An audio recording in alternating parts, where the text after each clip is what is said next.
The person in the middle, they need a little bit convincing. They're like, I want it, but I'm gonna do it next week.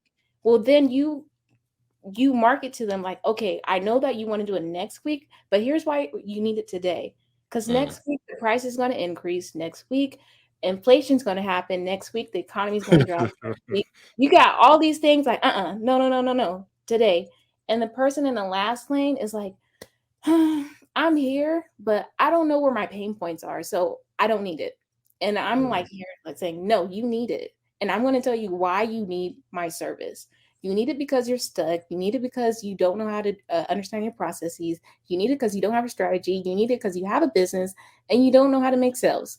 And you need it because this sale is ending today.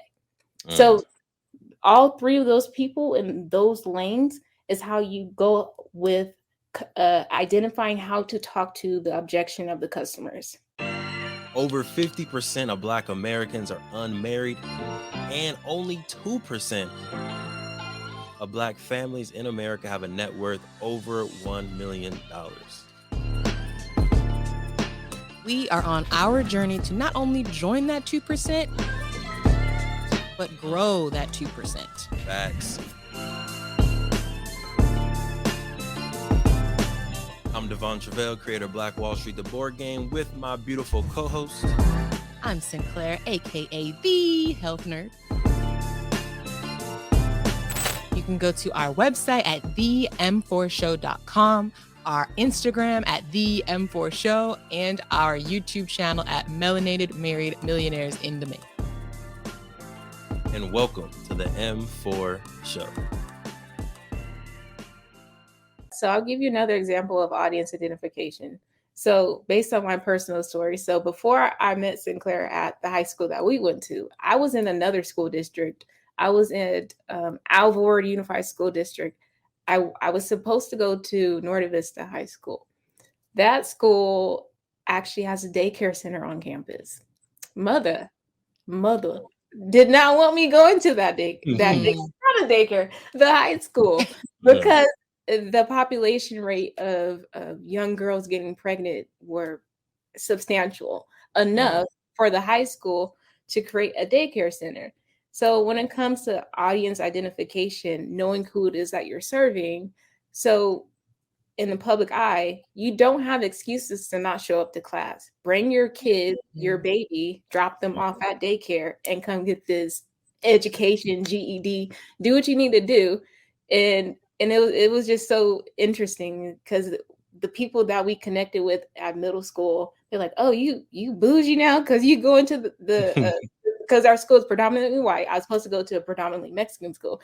Oh, you think you're good because you're on the other side of the tracks and all that. I was like, look. Audience identification, okay? Yeah. So that, I'm sure their data proved that maybe if we did have a daycare center, the ratio would increase of grads because now there are no excuses, or maybe a lot of dynamics change. So audience identification can change a whole lot in your business if you take heed to it. Oh, yeah. And also shows like what extra services are you providing to your specific audience, right? Because the main service for the school was the education. They said that the having kids might be a barrier to their primary customers to enrolling. So they added an additional service to help in their primary service. Look at that. Customer objections. That's what they just did. When there's an objection in the way, you're making a sales. I can't go to school because I got kids. Okay, well, the objection is you can't go to school because you have kids. But our rebuttal is we're going to have a daycare center there. So whenever you're making a sales and someone's like, ooh, but I don't have $100. Okay, well, there's a payment plan, $25 a month. Can we do that? Okay, let's do that. Getting over the mindset of I can't do it, but yes, you can. So usually there's like this 3 lane, and I teach this in the Unstuck playbook. So there's 3 lanes. There's the person who is ready to buy from you, right? They're like, yes, I want that offer right now. Then there's the second lane where they're like, I'm ready, but I'm like tiptoeing back and forth. And then there's the third lane where they're just slow, like, I'll get to it when I can. So the way that we speed up each of these lanes is you have the customer objection conversation with them. The person who's ready to buy from you right now, they don't need much convincing. All they need is the checkout link, and please make sure that it's working and all the buttons are knickknacking and they don't have to DM you for the checkout button. The person in the middle, they need a little bit convincing. They're like, I want it, but I'm gonna do it next week. Well, then you market to them like, okay, I know that you want to do it next week, but here's why you need it today. Because next week the price is going to increase. Next week, inflation's going to happen. Next week, the economy's going to drop. Next week, you got all these things like, no, today. And the person in the last lane is like, I'm here, but I don't know where my pain points are, so I don't need it. And I'm like here, like saying, no, you need it. And I'm going to tell you why you need my service. You need it because you're stuck. You need it because you don't know how to understand your processes. You need it because you don't have a strategy. You need it because you have a business and you don't know how to make sales. And you need it because this sale is ending today. So all three of those people in those lanes is how you go with identifying how to talk to the objection of the customers. That's really good. What are tools you use to segment your customers into those three, so that when you send your DM, your email, your automated phone calls, whatever it is, you can make sure that those three different segments are getting three differently worded emails? Look, we're gonna get right back into the amazing podcast. But if you didn't know, in 2017, we created Black Wall Street, the board game, because we thought more families needed to know about the history of Tulsa Black Wall Street. More families needed to know about the legacy of Black excellence left behind of Tulsa Black Wall Street, that we can own a Madam C.J. Walker Beauty Salon. We can have a Booker T. Washington High School. We can have an Uncle Steve's Barbecue. We can have a Renaissance man like Simon Berry, who had his own taxi service and bus service that got bought out by the city of Tulsa. We have brilliance in our DNA. We wanted to make sure that your family can play a game that teaches them about this brilliance. So we have Black Wall Street, the board game, right here. We had the first edition available in 2017 that got sold out. We're on the second edition right now, or you can get the beautiful masterpiece version of the game as well. It's up to you. Head to playblackwallstreet.com and get yourself Black Wall Street, the board game, to empower you, your family, and generations to come. Playblackwallstreet.com. Let's get back to the episode. And remember, I told you in the beginning, I hired someone. They didn't do the job right. That's what they messed up. So I had to spend my time, because the goal was to be done, launched, and done all the automation, all those things by beginning of this month. But now I'm taking the lead in debunking it. And I also took the lead on hiring a operational Kartra expert to expedite the experience for me. So now I could lay the foundation and then have people plugged in on certain aspects. Because what I don't want to happen is to have someone mess up something so bad I don't know what to do. Or look, that's one of my fears of hiring somebody, is like, especially like for Shopify, hiring one of the Shopify experts to come in and do a nice custom template and all that stuff. Because I'm like, what if they do all that, they add the custom code, and now I don't know how to add a new product, or I don't know how to send an email. Everything's broken. Right. So I was like, I gotta make sure I know what I'm doing. Y'all froze for a little bit. I gotta make sure that I know what I'm doing, so at least I can guide people in the right direction and make sure when you do have your access, I'm turning off all the other things and you need to focus on this thing. Okay. Because what I don't want to happen is this person puts in my stuff and then they leave, and then I'm like, well, how do I update this? And I've seen it happen on my end when I've done services for other people.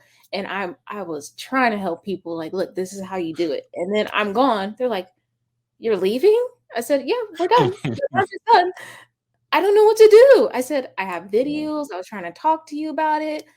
Poof, done. I ain't seen that person relaunch since. So, and that's sometimes a bottleneck for some people, is the automation part and understanding the processes. So on my end, what the goal is so I have my email list at the bottom, subscribers, right? That's the main thing. And so there will be tips, anything. It'll be called the house list. So this is all be all. This is where you're going to get the insight from. From that house list, I'll send out emails with sales, tips, updates, and have tags connected to each. So depending on what you're clicking on, the system will tag it. Depending on the tags, then you'll get a certain email. And then also you'll get an update saying, hey, you're part of this this campaign. You can opt out of this campaign instead of opting out of my entire subscription, because you might enjoy the marketing insight tips or the coupon codes and all those things. Mm-hmm. So segmenting it based off of my sales journey, the brand awareness journey, and also just the random tips and bits. Nice. And I will say, like, we use Shopify for Black Wall Street, the board game. They're not a sponsor, but if you know a person, hey, come holler at us. And inside of Shopify, you can also add tags and send emails. So we'd have like tags based on who's in Atlanta, who's in New York, who's in California, so we can send specific things to them. We have tags on repeat customers, first time customers, people who bought Masterpiece, people who bought the second edition, people who bought the Black History Adventures of Rose and Rodney. So if we have another book or another movie screening, we know specifically, let's hit up these people. So Shopify is a really great tool. And then MailChimp. Queen, you want to talk about MailChimp? Yeah, MailChimp has the same feature where depending on how this customer found you or depending on what they clicked on, you can have it automated or you can go in manually and basically add them to which group are they. They're a part of this group. They should receive the recipes. This group should receive the workouts. This group should receive everything. These people are ready to buy. These people are cold, and you can really just put in whatever tags you want and figure out which emails need to go to which people. Because to your point, like if someone's ready to buy, you're going to speak to them differently than someone who's like, no, I don't need your service right now, or someone who needs a little bit of priming. So I think that's how you make sure you're getting the right message to the right person. Thank you for supporting the M4 show and our mission to increase the wealth of Black families. If you received any value from this episode, any value at all, any, do us a favor and give us a like and subscribe on YouTube and Apple, Spotify, anything, all of them, all of them, wherever you're listening, go ahead and like and subscribe. And after you like and subscribe, make sure you send this episode to at least one family that you really want to see win. We'll catch y'all next time. Peace.